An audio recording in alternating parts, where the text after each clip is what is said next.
কি বলবো এখানে, মানে বলার কোনো আমাদের কিছু নেই। আমাদেরও ইচ্ছা, আলপনার তো জীবনের সব থেকে বড় ইচ্ছা ছিল যে জন্ম মৃত্যুর এই মানে মায়াতে যেন না থেকে ভগবানের শ্রীধাম সেই গোলক বৃন্দাবনে যেন থাকতে পারি, যেখানে জন্ম মৃত্যুর ভয় নেই। জন্ম হলেই মায়া, আর মায়া হলেই কষ্ট, আর মৃত্যু হলেও তো তোমরা জানো কত কষ্ট। তো বেচারি জীবনে কিছুই পায়নি। বেচারির সঙ্গে আমার 2013 সালে প্রথম দেখা হয়। তারপর তো 2017 সালে 10ই জানুয়ারি আমরা বিয়ে করি। আর অনেক লং টাইম, বিশাল সম্পর্ক, যেগুলো কোনো দিনও মানে কাটানো আমার পক্ষে সম্ভব না। আজকে আমি হয়তো তোমাদের কিছু প্রশ্নের উত্তর দিতে পারবো না আমি, কিন্তু কিছু এতটুকুই বলবো। তারপরে এতটা সময় লং টাইম আমাদের জীবনটা কেটে গেল। বাড়িতে প্রথম অবস্থায় সমস্যা ছিল, বাড়িতে মেনে নিয়েছিল না। তো আমি ভেবেছিলাম যে যেখানে আমার যে আমার জীবন, যাকে আমি এত ভালোবাসলাম, তাকে মেনে নিল না, তাহলে আমিও চলে যাব। দিয়ে বাড়ি থেকে বের হয়ে যাই। দীর্ঘ 6-7 বছর বাইরে থাকলাম। তারপরে এই যে লাস্টের দিকে আমাদের প্রায় সব কিছু ঠিক হয়ে গেছিলো, মানে আমরা জায়গা খুঁজছিলাম তো, কিন্তু বাবা মা, মানুষ কতদিন বাবা মাকে আমাদেরকে বের করেছিল, কিন্তু বাবা মা তো কতদিন আর সেটা লুকিয়ে রাখবে। তো সব কিছু প্রায় ঠিক হয়ে গেছিলো যে আমরা কিছুদিন পরেই যাবো কর্দবাড়িতে, বর্ষাতেই চলে যাব। এই যে এই মামিটার সঙ্গে গল্প করেছিল। তো হ্যাঁ, তো এবার তার মাঝখানেই আলপনার তো জানো যে তোমরা, হঠাৎ করে একটু গাঁটে ব্যথা। তো গাঁটে ব্যথা, তো আমরা কিন্তু 10 বছর থেকে হোমিও ওষুধ খাই। আমরা নিম্নবিত্ত শ্রেণীর লোক, প্রত্যন্ত গ্রামের লোক। আর যেখানে খেতাম আমরা হোমিও ওষুধ, সকলেই খেতাম, ওখানে আমরা 10 বছর ধরে ওষুধ খেয়ে ভালো আছি সকলেই। ওর মায়ের হার্টের পেশেন্ট, থাইরয়েডের প্রবলেম আছে, তারপর বিপি বেশি, মানে ব্লাড প্রেশার হাই, আরও নানান সমস্যা আছে, ইউরিনের প্রবলেম আছে। ওই ডাক্তার, যে ডাক্তার, ও একজন বড় ডাক্তার, পাশ করা ডাক্তার, কিন্তু হোমিও। ওর বাবাও ছিল বড় ডাক্তার, ওর কাছে, ওর ছেলের কাছে এখন খাচ্ছে। আগে বাবাটা মারা যায় করোনায়। তো ওখানে আমরা প্রথমে, তোমরা তো জানোই, আলপনাকে নিয়ে যাই। নিয়ে গিয়ে বলছে কোনো ব্যাপার না, এটা হয়তো ছোটোখাটো প্রবলেম, ওষুধ খেয়ে থাকো। আর দেখো, তো আমরা ওষুধ খাওয়াই ওকে, খাইয়ে 1 মাস পর মোটামুটি ভালোই ছিল, তখন অতটা সমস্যা ছিল না। তারপর ওখান থেকে 1 মাস ওষুধ খেয়ে কয়েকদিন জ্বর হয়েছিল মনে হয়, মানে ওই ব্যথার জন্য। তখন ওকে আবার একটা ভালো একটা ফিজিশিয়ানকে দেখাই, এমডি কি ফিজিশিয়ান আমি অত ভালো বুঝি না, ডিগ্রি হয়তো এমডি, মানে ও জেনারেল ফিজিশিয়ানই ছিল। তো ডাক্তার ওষুধ দিয়ে তারপর অনেক কিছু টেস্ট করলো, টেস্ট করে বলছে যে, আমরা পরীক্ষা নিরীক্ষা করলাম, তোমরা তো সবই জানো, তাও বলছি, মানে আমার সঙ্গে কি হল, ভগবান কেন এমন করলো, কি অপরাধ করেছিলাম। তো তারপর দেখাই 1 মাস হোমিও ওষুধ খেয়ে। তারপর বলছে যে ঠিক আছে, ওর আয়রনের কম আছে শরীরে, এই ট্যাবলেট দিলাম, এই দিলাম, ওষুধ খাও, ঠিকঠাক হয়ে যাবে।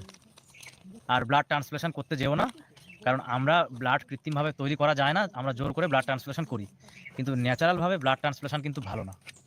মানে একটা অন্য কারো রক্ত তুমি নিচ্ছ তোমার শরীরে জোর করে, হয়তো বেশিরভাগ ক্ষেত্রে সাকসেসফুল হয়ে যায়, কিন্তু অনেক রকম প্রবলেম ধরা পড়ে পরবর্তীতে, মানে প্রাণহানিও হতে পারে, যতই তোমার গ্রুপ একই থাকুক।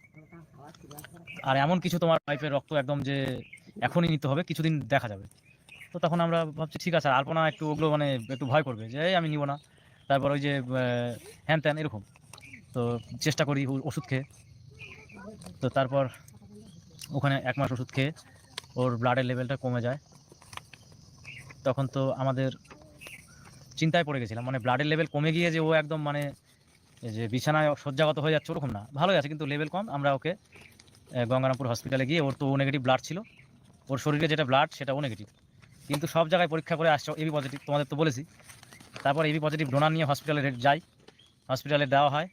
তারপর হসপিটাল থেকে তো সঙ্গে সঙ্গে ব্লাড দেওয়া হয় না, বলে যে 10টার সময়, রাত্রি 10টার সময় আসবা।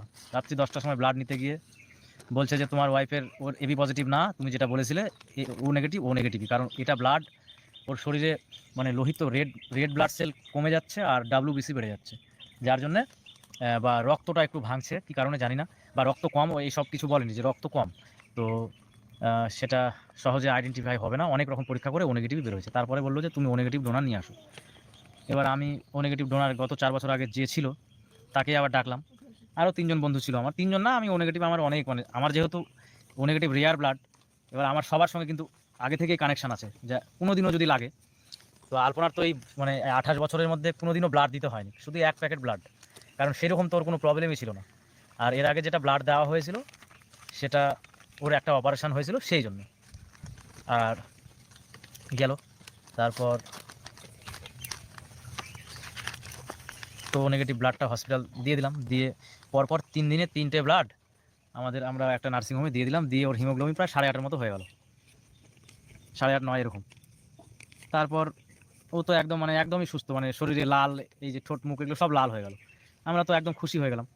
ঠিক আছে, ডাক্তারও বললো যে এখন আর চিন্তা করতে হবে না, এখন আমি ওষুধ দিচ্ছি, এই ওষুধগুলো ঠিকঠাক খাওয়াও, তাহলে মোটামুটি ওর রক্তটা আরও হয়ে যাবে, মোটামুটি 10-11 চলে যাবে। তো আমরা টিকিট কেটেছিলাম কলকাতায় যাওয়ার। তো যে ডাক্তারটা দেখাবো ভালো, তো সেই ডাক্তারটা বললো যে আমি 2 দিন পরে আসছি, তো তোমরা আসবে? আমরা তাহলে, আলপনা বলছে আমি যাবো না। আমি বলছি চলো তাহলে ওখানে গিয়ে অন্য কোনো ডাক্তার, তো যাবেই না। তো ওখানে থেকে গেলাম 2-3 দিন, থেকে তো জ্বর ছিল, তো আমরা টিকিট সেদিনই কেটে নিয়েছিলাম, তো ওই জ্বর অবস্থায় ওকে নিয়ে চলে গেছি। তো কলকাতায় নিয়ে গিয়ে প্রথমে কলকাতা আগেই নদিয়াতে একটা হসপিটালে ভর্তি করেছিলাম, নামটা আমার মনে নেই, জওহরলাল নেহেরু কিছু একটা হবে, JNB কি এস এরকম, JNS নাকি এরকমই হবে। তো হ্যাঁ, ওখানে ভর্তি করে, তো ওখানে ওদের কাছে ব্লাড নেই, ওখান থেকে সোজা নিয়ে চলে যাই অ্যাপেলোতে। এবার কলকাতায় যে সব থেকে বড় হসপিটাল অ্যাপেলো, সেটাও আমরা জানতাম না। তারপর ওখানে সব থেকে বড় হসপিটালে নিয়ে গেলাম। তারপর তো নিয়ে যাওয়ার পর তো যা অবস্থা হলো এই তো। আর আমার মানে কি বলবো, ওর সঙ্গে আমি যবে থেকে কানেক্টেড হয়েছি সেদিন থেকে লাইফটা আমার মানে হাসি খুশিতে, জীবনে খুব আনন্দে ছিলাম। মানে শোনা যায় না যে অনেক IAS, অনেক IPS যারা অনেক বড় বড় চাকরি করেও, অনেক বড় বড়, আমাদের থানার একটা মানে কি বলবো দারোগা ছিল, কি টেনশানে সুইসাইড করেছিল গত 1-2 বছর আগে। তো মানুষ বড় বড় চাকরি করে, বড় বড় নাম দাম করে, টাকা জীবনের সব থেকে বড় জিনিস ছিল না আমাদের কাছে, তো তারাও সুইসাইড করেছে জীবনে। কিন্তু আমি একটা সামান্য সিভিকের চাকরি করতাম, তখন আমি 2800 টাকা বেতন পেতাম, ওই টাকা দিয়ে আমরা সংসারে চলেছি। তো আমরা এত হ্যাপি ছিলাম জীবনে, যে জীবনে কোনো দিন মানে এত বড় যে একটা কষ্ট পাবো সেটা মানে কোনো দিন কল্পনাও করিনি আমি। মানে কি বলবো, কলকাতার বুকে শুধু একটা দাদা আমাকে হেল্প করেছিল, ওই দাদাটার বাড়ি ব্যারাকপুরে ছিল, আমার সঙ্গে মোটামুটি ভালোই ছিল, আমার কলকাতাতে হেল্প করেছে। কিন্তু ওখানে যে আমি একা নিঃসঙ্গতা ফিল করছিলাম সেটা কাউকে বোঝাতে পারবো না। আমি একটা কমিউনিটি পোস্ট করেছিলাম যে আমার ও নেগেটিভ ব্লাড লাগবে, আমাকে ব্লাড দেওয়ার কেউ সঙ্গী ছিল না ওখানে। আমার মানে কত যে হাহাকার হচ্ছিল ওখানে, যে সেটা আমি আর বলে বোঝাতে পারবো না। আর আমার শাশুড়ি মাকে আমি হসপিটালে ফেলে রেখেছি, আমি একা ছুটছি, আমাকে কেউ ফোন করেনি, 2-1 জন খালি ফোন করেছে, হ্যাঁ আমরা চেষ্টা করছি, কিন্তু আপনাকে ব্লাড দিব এই কথাটা আমাকে কেউ বলেনি কলকাতার বুকে। কারণ কারণ হসপিটালে ও নেগেটিভ না হয়, যদি O positive, A positive, B positive, AB positive এগুলো যদি হতো তাহলেও মানে এতটা কষ্ট হতো না।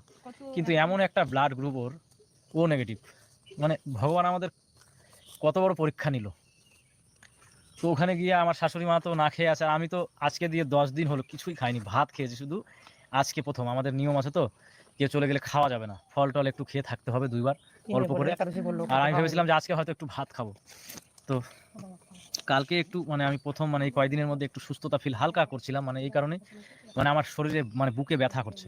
আমার শাশুড়ি মা আমাকে বলছে যে তুমি এত ভেঙে পড়লে হবে, তোমাকে নিয়ে আমাকে বাঁচতে হবে, তুমি ছাড়া আর আমার কে আছে।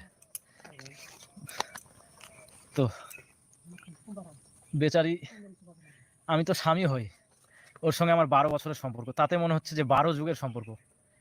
আর যে বেচারি মা হয় তার অবস্থাটা কি হয়েছে।